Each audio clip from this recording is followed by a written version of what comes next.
this is where you don't want to find yourself on the 4th of July, loaded into the back of an ambulance because you decided to improperly use fireworks. Now, there were 5 homes that were impacted here and flipped over, and I'm standing next to one of them now. You can see the damage that's on the inside of the home looking through this hole right here, and also you can see the wheels are up. Do you think that should be a part of your drinking water? Well, the city leaders here in Edgewater will be considering a ban to stop that from ever happening. All of this is a major renovation going here at Camping World Stadium to turn that into this, all in hopes to bring the Jaguars here for the 2027 NFL season. It's the last thing you ever expect if you ever go to a gas station. I mean, if you were sent us this video on Facebook, and you can see the moments right here, a fight breaks out. He just thinks it's just a fight, but then when those gunshot rings out, that is when things get scary. You can just see the emotion. They were crying tears of joy after the verdict, knowing that this long ordeal is one step closer to being over. Firefighters said that 25 minutes in, they had to pull out and readjust their strategy. I'm gonna step out the way because you can still see some of the blaze and how it impacted this building. Osceola Sheriff's deputies were able to identify the code enforcement officer because of home surveillance cameras just like this one. And that's why when we spoke with several local residents that live nearby, they say it's important to have those cameras all around your house. A group of investors based here in Orlando called the Orlando Dreamers say they're willing to put up around $1 billion to place a 45,000 seat dome stadium right here. I'm not going to get on it, though. I will say that. I didn't get on it the first time weeks ago, so I'm not getting on it again, and the kids are not going to get on it this time. Now on News 6 Morning, Stardust Racers reopening to mixed feelings. What people are saying weeks since a man died after riding the coaster. Michelle? And we're starting off with a few coastal showers this early Sunday morning, but check this out. Live look outside of downtown Orlando, starting off with some clouds. Clouds will continue to increase through today, as well as those rain chances. I have the timing coming up. Plus, how people in one Central Florida city are dealing with flooding after this weekend's rain. Streaming on clickorlando.com and broadcasting live, you're watching News 6 at 7 a.m. Good morning, good morning, good morning, Central Florida. I am Jarell Baker. Thanks for waking up with us this Sunday. I'm meteorologist Michelle Morgan. Yeah, and we've been seeing a lot of rain throughout the week, and doesn't look like it's going to slow down anytime soon. No, it doesn't. It's because of the setup. All right, thanks, Michelle. Now, breaking overnight, a deadly crash caused lanes of I-4 near mile marker 108 in the Deltona area to be closed overnight. You can see law enforcement response right here. Now, we're working to learn more information right now, and we're going to have an update as soon as more information becomes available. Now, flooding concerns on North Beach Street in Daytona Beach are rising, especially for the fishing hole, which sits right on the corner right there. Now, this is a picture of the stormwater getting inside of the store, but it's not all from the rain. News 6's Jana Manahalal stopped by to see what's causing the flooding and also what the business is doing to prevent it from impacting their store. They want nothing. We want these answers so that we can have some peace. The family of 32-year-old Kevin Rodriguez Zavala, who died after riding Universal Epic Universe's Stardust Racer ride last month, says that the attraction should remain closed until the investigation is over because it's a risk to public safety. But that ride did reopen yesterday during the evening hours. That was hours after Universal released new safety rules and guidelines. Now, those rules include updated signage and also outline rides which require guests using mobility devices to walk independently. That also includes Stardust Racers on that list. I talked with people in parkgoers yesterday about the reopening. Now, the Universal Corporate Communications team sent us a response that said the following: guests using mobility devices must be able to demonstrate the ability to walk unassisted by taking a few steps independently. Now, it also goes on to say that to future assist guests in determining whether they can or cannot ride an attraction. We are updating operational procedures and attraction signage to reinforce existing rides, warnings, and physical eligibility requirements at Stardust Racers. Now, in Brevard County, a driver expected to face charges after fleeing from a hit and run, then causing another crash which turned deadly. According to investigators, FHP says that the second crash happened Saturday night when the box truck driver ran a red light at the intersection of Hollywood and Eber Boulevards in West Welburn.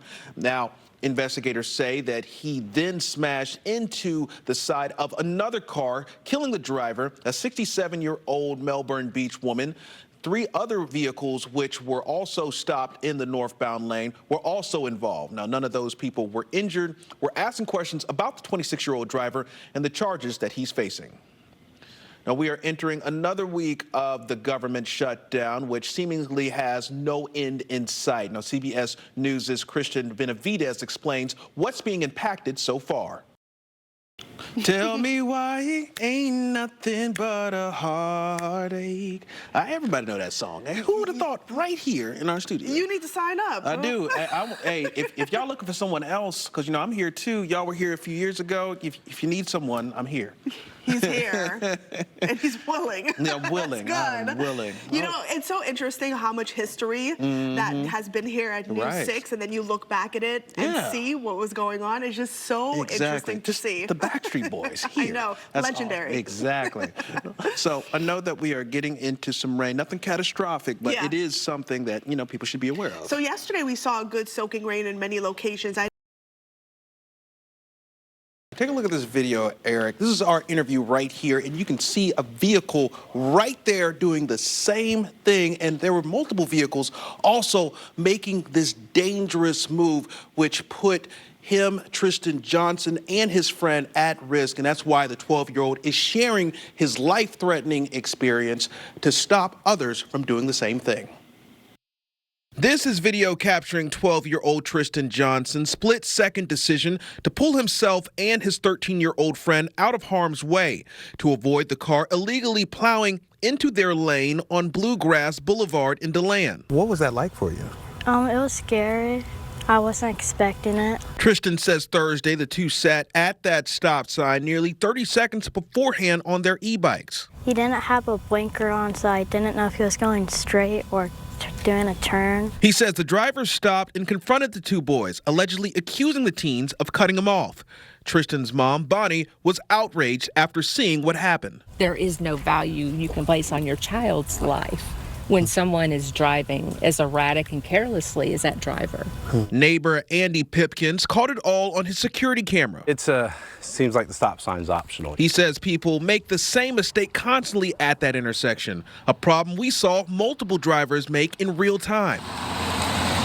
Pipkins says that that's why he doesn't let his own kids bike near the intersection. Actually, I wasn't really surprised. I was just glad to see that the boy didn't get hurt. Mom wants the driver found and held responsible for his actions. I am going to make sure they do something, that they follow up and hold the driver accountable for careless driving, if nothing else.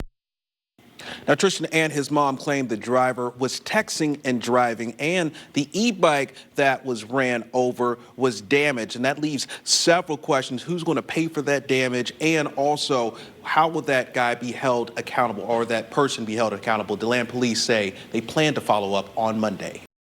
Get down, I'm going to shoot you! A local mother is calling for an Orlando police officer's badge after capturing the moment that he threatened to shoot her son, Zion Skeppel, last week. Orlando police released the full body camera footage Thursday, which we watched in real time with his mother, Tamika Neely, who was visibly upset. Where's justification? OPD, when he ran from you, for you to have to run, he ran to him the whole time. He was already walking to his house. Like, come on, OPD. That call came in around 6:40 p.m. on the 4th of July, where police say that they were responding to a call where a witness said that someone was here at the Crossroad Apartments waving a gun in front of a group of people. According to the police report, the caller described a black male with an afro wearing a white t-shirt and black jeans. But Skeppel's mother points out that he has dreadlocks and wasn't wearing black jeans that day. My point exactly. This is what our black kids got to endure. These are the lies that they have to endure being placed on their life. This is what I'm talking about. OPD. Stop. Police say they gave Skeppel multiple commands to stop. Get down on the ground, stop. but he kept walking away. The officer tried using a taser, but it didn't stop him. Officers say that Skeppel ran toward an apartment and was hit with the second taser, which brought him down. But he quickly got back up and turned and made a motion like he was reaching for something. That's when the officer drew his gun and ordered him to the ground. His mother says that the body camera footage doesn't match what's written in the police report and insists that her son had legal right to carry his firearm. That is his gun. That is his registered firearm. Correct, yes. And as you can see, he was not even charged with it. Skeppel was charged with possession of cannabis and resisting an officer without violence. Is cursive writing still necessary? We're out here in Cocoa Beach asking people that question, but also giving them a cursive writing test. I'm going to ask you to spell these words: newsroom, journalist, xylophone. You up for the challenge? Yeah. All right. And so, oh no. You got to keep going. Xylophone.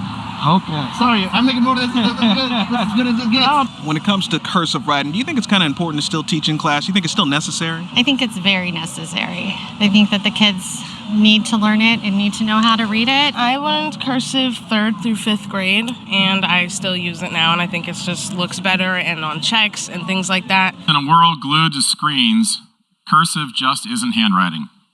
It's a master key to our past, a rocket boost for sharp minds, and a ticket to adult independence. Bill 921 passed its 3rd reading in the House Wednesday. It will require all public schools to provide cursive writing instruction to students in 2nd grade all the way to 5th grade. You don't have to necessarily have to use that R. I stopped by Lighthouse Paper Company in Melbourne, where they held over 20 cursive writing workshops last year for local private schools and homeschools. Cursive writing, it's working their hand, eye coordination, it helps them to concentrate, it teaches them that self-discipline. Owners say they're starting to see more interest in their workshop, and they're hoping to expand to public schools. They believe that it's better to start developing the skill early. The older you get, we all know that it's really hard to retain and build some of the skill. They are young, they're like sponge, they will just soak that in and it will excite them actually, something new and different. The bill also requires students to show proficiency in cursive reading and writing by the end of 5th grade. A similar version of the bill is working its way through the state Senate. In Brevard County, Jarell Baker, Getting Results, News 6.